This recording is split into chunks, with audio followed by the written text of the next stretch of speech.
कैसे हैं। आज मैं पॉलिटिकल थ्योरी का वीवीआई क्वेश्चंस लेकर आया हूं और ये क्वेश्चंस है इक्वालिटी पे, समानता पर प्रश्न आती है और ये कई बार एग्जाम में पूछे जा चुके हैं और संभावनाएं इस बार बन रही हैं कि पूछ सकती है। प्रश्न है, समानता को परिभाषित कीजिए और स्वतंत्रता से इसके संबंध की विवेचना कीजिए। गाइस, ये क्वेश्चन रहा। अब आंसर इस प्रकार लिख सकते हैं आप। समानता का तात्पर्य यह है कि राज्य को सभी व्यक्तियों को व्यक्तित्व के विकास हेतु समान अवसर दिए जाने चाहिए। किसी भी व्यक्ति को यह कहने की अवसर ना मिले कि यदि उसे यथेष्ट सुविधाएं प्राप्त होती तो वह भी अपने जीवन का विकास कर सकता था।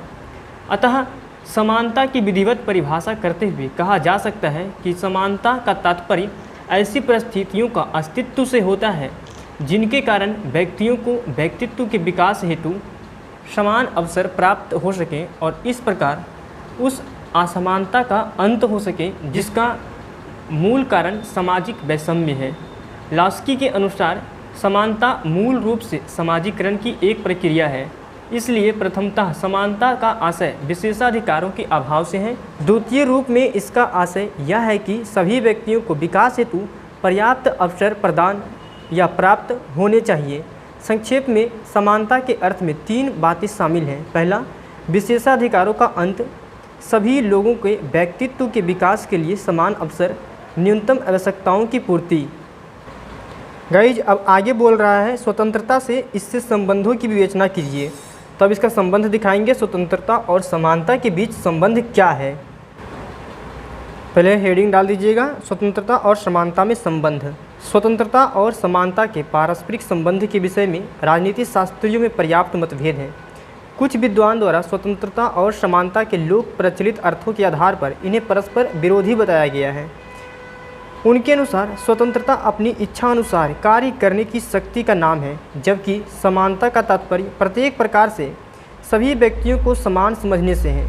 इन विद्वानों का विचार है कि यदि सभी व्यक्तियों को स्वतंत्रता प्रदान कर दी जाती है तो जीवन के परिणाम नितांत असमान होंगे, और यदि शक्ति के आधार पर सभी व्यक्तियों को समान कर दिया जाए तो यह समानता व्यक्तिगत स्वतंत्रता को नष्ट कर देगी। डी टॉकविले और लाई एक्टन, ये पॉलिटिकल थिंकर्स हैं।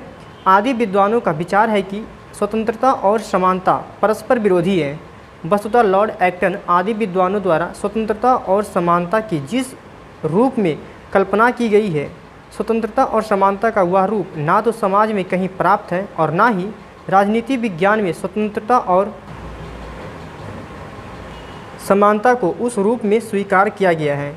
स्वतंत्रता की उचित परिभाषा करते हुए कहा जा सकता है कि स्वतंत्रता जीवन की ऐसी व्यवस्था का नाम है जिसमें व्यक्ति के जीवन पर न्यूनतम प्रतिबंध हो, विशेषाधिकार का नितांत अभाव हो और व्यक्तियों को अपने व्यक्तित्व के विकास हेतु अधिकतम सुविधाएं प्राप्त हों।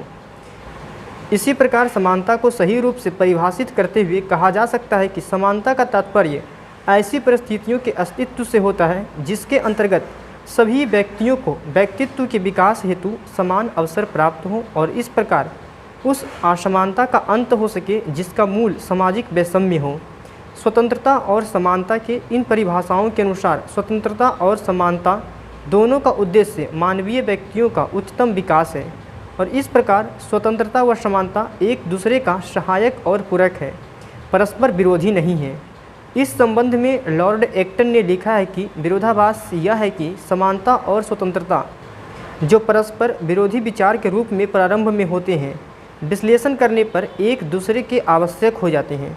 सत्य यह है कि समानता के अर्थ की उचित व्याख्या स्वतंत्रता के संदर्भ में ही की जा सकती है। यदि समान अवसरों के द्वार सबके लिए खुले रहते हैं तो व्यक्ति अपनी रुचि के अनुसार अपनी शक्तियों का विकास करने की यथार्थ स्वतंत्रता का उपभोग कर सकती है। गाइस, यहाँ लिख कर आप डाइंड कर दीजिएगा। यहीं तक स्वतंत्रता और समानता के संबंध है। कुछ पॉलिटिकल थिंकर्स की स्वतंत्रता और समानता दोनों एक दूसरे का विरोध है, विरोधाभास है, और किसी ने कहा है कि दोनों एक दूसरे का पूरक है। सबसे पहले आपको समानता का परिभाषा देना है, उसके बाद आंसर लिख देना है।